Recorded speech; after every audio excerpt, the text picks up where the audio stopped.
পিংকু প্ৰিয়ম সুমিৰ অন্য এটা ভিডিঅ'লৈ আপোনালোকক সকলোকে স্বাগতম জনাইছোঁ আৰু এই ভিডিঅ'টো আছিল আমাৰ কেইদিনমান আগতে হৈ যোৱা শিৱ পূজাৰ এভাগ আমাৰ প্ৰতি বছৰে পতা হয় আৰু সেই পূজাভাগ আমি কেনেকৈ পাতিলোঁ এই ভিডিঅ'টোৰ যোগেদি আপোনালোকক দেখুৱাব খুজিছোঁ আৰু কিছুমান কাৰণত বহুদিন ভিডিঅ'ও দিব পৰা নাই আৰু ভিডিঅ'টো শেষলৈকে আপোনালোকে চাই যাব।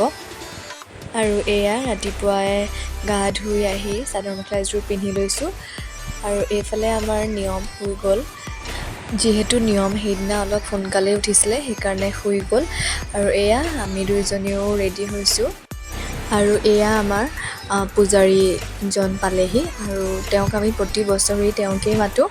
কিবা কিবি আমাৰ পূজা পাতিবলগীয়া থাকিলে বা তেনেকুৱা যিকোনো অনুষ্ঠান থাকিলে আমি এওঁকেই মাতোঁ আৰু সেইদিনা খুব বতৰটো বেয়া আছিল, অলপ দেৰিও হ'ল অহা তেওঁ, সেইকাৰণে নিয়মো সোনকালে শুই গ'ল।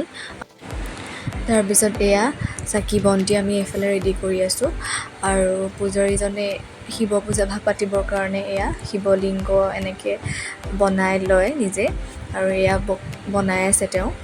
তাৰপিছত আমাৰ নিয়ম এয়া উঠি গ'ল, উঠি পেলাই তাইকো এনেকৈ গামোচা এখন দি দিছোঁ আৰু আমি সেইদিনা জোনা মই সেউজীয়া চাদৰ মেখেলা পিন্ধিছোঁ আৰু পেহী আৰু মায়েও হালধীয়া কাপোৰ পিন্ধিছে। যিহেতু শিৱৰ আমি শুনিছোঁ আৰু শিৱৰ বোলে খুব প্ৰিয় ৰং সেউজীয়া আৰু হালধীয়া, সেইকাৰণে আমি সেউজীয়া হালধীয়াই পিন্ধি ল'লোঁ আৰু এইফালে লাহেকৈ পূজা আৰম্ভ কৰিয়ে দিছে তেওঁ আৰু ওচৰৰ বৰমা আৰু খুৰীও আহিলে আৰু আমিও এনেকৈয়ে পূজাভাগ শুনিবৰ কাৰণে ওচৰতে বহি লৈছোঁ, নিয়মকো বহাই লৈছোঁ আৰু নিয়মৰ এয়া প্ৰথম শিৱ পূজা আৰু আপোনালোকৰো এনেকৈয়ে চাগে সকলোৰে ঘৰত পূজা পতা হয়েই চাগে, শিৱ পূজা নহ'লে সত্যনাৰায়ণ পূজা। তাৰপিছত তেখেতে পূজাৰীজনক বস্ত্ৰ দান কৰিছে আৰু তাৰপিছত আমিও এজন এজনকৈ সকলোৱে চাকি দিলোঁ, চাকি দিয়াৰ সময় হ'ল বুলি ক'লে আৰু সকলোৱে আমি চাকি এগছ এগছ জ্বলাই দিলোঁ।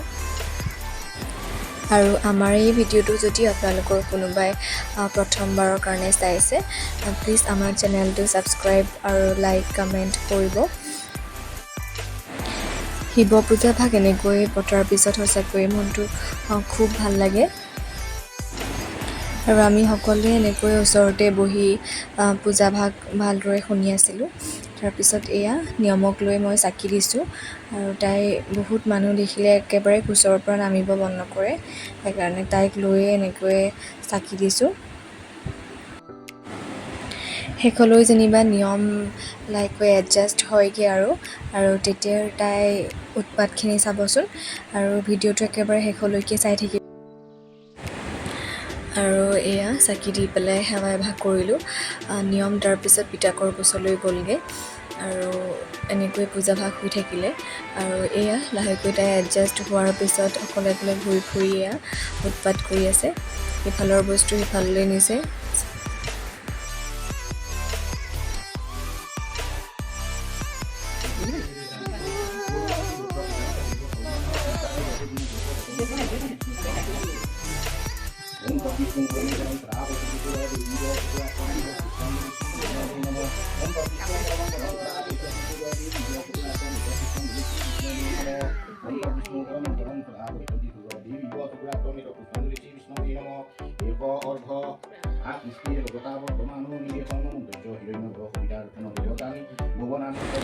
আৰু পূজাৰ ভাগ শেষ হ'বৰ সময় হৈছে, আমি সকলোৱে শেষত এনেকৈয়ে নিৰ্মালি দিছে, নিৰ্মালি লৈছোঁ আমি সকলোৱে আৰু এনেকৈয়ে এইবছৰৰ কাৰণে আগবঢ়োৱা শিৱ পূজাভাগ হৈ গ'ল।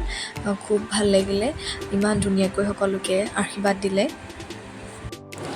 আৰু আপোনালোকৰ লগত আজি শ্বেয়াৰ কৰিব লৈছোঁ এটা চকলেট কেকৰ ৰেচিপি আৰু এই চকলেট কেকটো প্ৰিপেয়াৰ কৰিছিল আমাৰ জোনাই আৰু জোনাই এই কেকটো কেনেকৈ বনাইছে এই ভিডিঅ'টোতে মই দেখাই গৈছোঁ আৰু ফাৰ্ষ্টত তাই এটা এই হেপী বুলি এটা বিস্কুটৰ পেকেট পায়, সেই পেকেট 8টামান পেকেট আনি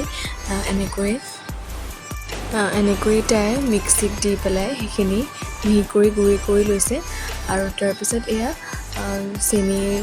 চেনি দিছে, চেনি দি পেলাই এনেকৈ মিক্স কৰিছে।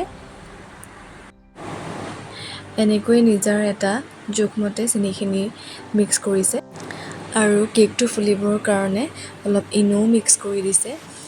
তাৰপিছত অলপ গাখীৰ লাগিব। এনেকৈ আমি কেঁচা গাখীৰ অলপ আনি থৈ দিছিলোঁ। তাত আধা লিটাৰ পেকেটত অনা হৈছিল, কিন্তু আধা লিটাৰ গোটেইটো নালাগে। এনেকৈ মিক্স কৰি নিজৰ এটা যেতিয়া ভাল টেক্সচাৰ আহে, সেই টেক্সচাৰটো অহালৈকে এনেকৈ গাখীৰখিনি মিক্স কৰি থাকিব লাগিব। আৰু কেকৰ যিহেতু আমাৰ কেক বনোৱাত এনেকৈ একো সঁজুলি নাই, আৰু এনেকৈ চামুচেৰে খুব ঘুটিব লাগিব। চামুচেৰে ঘুটি এনেকৈ এটা ভাল টেক্সচাৰ অহালৈকে ঘুটিয়ে থাকিব লাগিব। আৰু যোনটো বাউলত আমি কেকটো বহুৱাম, সেই কেকটোত এনেকৈয়ে টিচু পেপাৰ দি ৰখা হৈছে, যাতে কেকটো তলত লাগি নধৰে। আৰু ফাৰ্ষ্টত ৰিফাইন তেল অলপ দি টিচু পেপাৰটো দি লোৱা হৈছিলে, আৰু শেষত একেবাৰে সেই যোনখিনি ঘুটি থোৱা আছিলে কেকখিনি, সেই কেকখিনি এনেদৰে বহুৱাই লোৱা হ'ল। তাৰপিছত অলপ ডিজাইনৰ কাৰণে কাজু আৰু খিচমিচ এনেকৈ দি দিয়া হ'ল। আৰু কেকটো কিন্তু আমি বনাইছিলোঁ কেৰাহীত, সেইকাৰণে কেৰাহীখনো এইফালে চিমত অলপ দি গৰম হ'বলৈ দিলোঁ। আৰু কেৰাহীখনৰ তলত আমি বালি অলপ বহুৱাই লৈছিলোঁ, আৰু বালিখিনিৰ ওপৰতে সেই বাউলটোত এনেদৰে বহুৱাই দিয়া হ'ল। আৰু এনেকৈ কেকটো আমি 45 মিনিটছমানৰ কাৰণে ৰাখিবলৈ দিলোঁ। আৰু এয়া আমাৰ কেক ৰেডি হৈ গ'ল। আৰু এইটো হৈছে আমাৰ ফাইনেল কেকটোৰ ফটো। খুব ধুনীয়া হৈছিল খাবলৈ, আৰু আমাৰ জোনাই খুব ধুনীয়া কেক বনায়, আৰু এনেকৈ ৰেচিপি লৈ আহিম। ইমানেই আছিল আজিৰ ভিডিঅ'টো যদি চাই ভাল পালে লাইক কমেণ্ট কৰিব। আজিলৈ বাই বাই।